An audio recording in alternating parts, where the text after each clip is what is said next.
It has been over a year now since Black Clover debuted. However, it never came across my mind to give it a moment to read. That said, that one infamous article that the International Comic Con have deemed this series as the worst manga of 2016. It's funny how a negative article can capture my interest. A small backstory: Yuki Tabata is the mangaka behind Black Clover. However, he has worked a series before called Hungry Joker. It was axed by chapter 24. I read it, and before the rush moment, it was okay. There were promising aspects that obviously never came through. Once he was told to end the series, it's rather funny to see how all plot lines just end in a matter of seconds. Needless to say, it ended on a sad note of one creator wanting to be successful. Enter Black Clover, a series that involves with magic, like Magi and Fairy Tail. This series is doing decent in Japan in ratings and sales. However, in the West, or at least in the United States, it seems like it doesn't catch people's interest at all. It hasn't charted in USA weekly sales up to the point being called the worst. I have read up to chapter 76 and I can finally give my own thought. Is it truly bad? Is it a hidden gem? Should you get excited or should you forget about it? To get out of the way,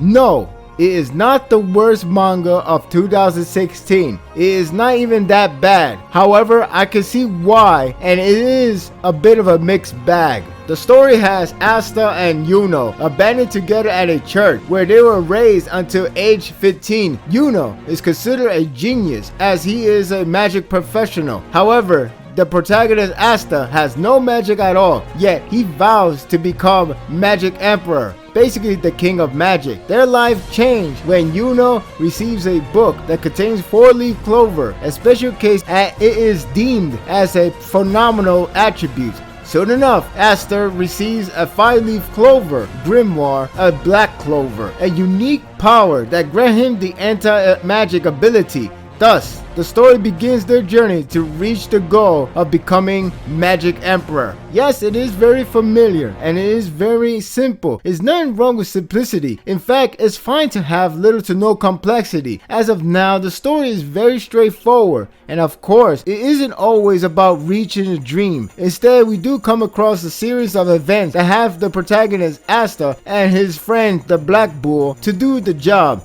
That's about it. We do have terrorist group called White Knight Eye. It is early to say anything more, but the story is what it is, and there's a reason why the story is that linear. If you take a glance of Asta, you would think of him as being a cliche, energetic, loudmouth character. Unfortunately, you are right. In fact, in the beginning, he was really annoying. And while it is done in paper, I can't help but wanted to say, shut up. Does he stay that way for long? Well, he has cooled down, but it is there. His lines are very basic and typical of a shonen hero, stretching from "my magic is never giving up" to "I'm going to become Magic Emperor." I don't mind so much, but it's something that requires less effort to make him interesting. His reaction gets tiring as well. He hasn't really learned much outside of calmness, which is a bit tame, knowing how later events hardly made that meaningful. Yuno isn't that bad. He is a rival of Asta, even to the point they remind us constantly when they are in trouble. He does get stronger and motivated to defeat Asta in reaching the dream first, but that's about it. More needs to be inserted for his character to stick around stronger. Noelle, the heroine with an issue of controlling magic, is decent with her development to overcome her weakness, and I hope Tawada continues to shine her further. That said, the characters are not horrible, but they need to branch out more outside of their personality. If you were to ask me what is the weak point of this series, it would be the characters. As of now, they are okay, but not so interesting.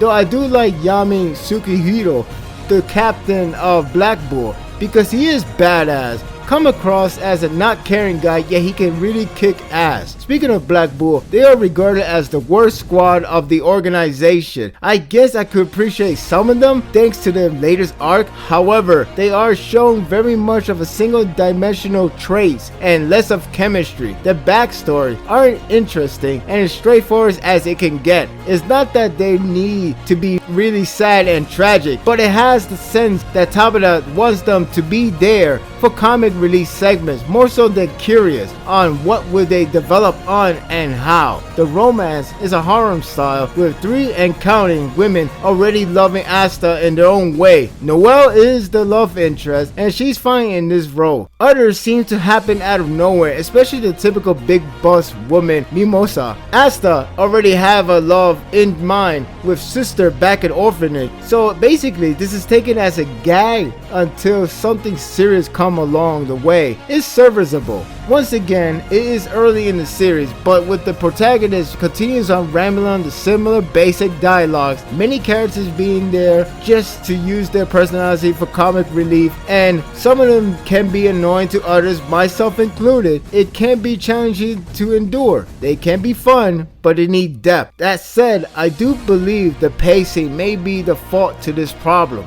I always saw its action and content as a double-edged sword. On the positive side, it's perhaps its strongest strength. The action is entertaining to watch and is always going on. It consists magical power from Grimoire where they can cast a spell. It's a bit tough at times to track on each character's specialty, but it is over-the-top fun. Magic spells consist fire, wind, water, and many varieties outside of elements, including mirrors and enhancements. When it comes to Asta, he provides the action of physical combat with his sword that can cancel out magic. It provides the entertainment of close quarter combat as well as other attributes that he develops later on. That doesn't only benefit him in close combat.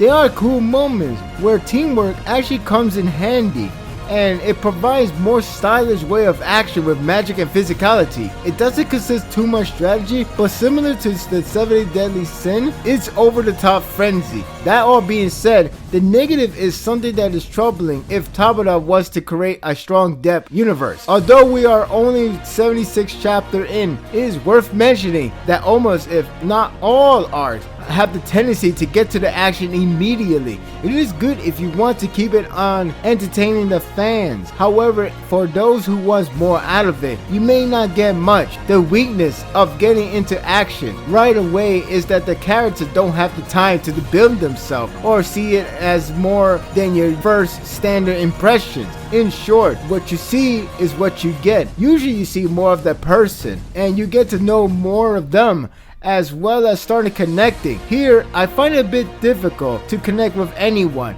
This also affects the world creation. You can sense that there's a really good idea to explore the depth of Clover Kingdom. Unfortunately, Tabata wants to go to action right away, so you have no time to be interested in more of his area. For example, when we first see the water temple, it looks good and would like to explore more. Instead, we go straight to action in the very next chapter, if not two. It does leave wonders, but it has to take a break and have a sightseeing. As entertaining the action are, once it starts, it won't end until the arc ends. There is no cooldown time at all, and you are bound to get a new challenger every first fight. It's not bad since it keeps the excitement up. It's just sometimes a cooldown with more developments is welcome. There are developments during the action, of course, but the moments of calmness can flesh out deeply. It is possible that Tabata is afraid to take it slow since his last work was cancelled. So if true,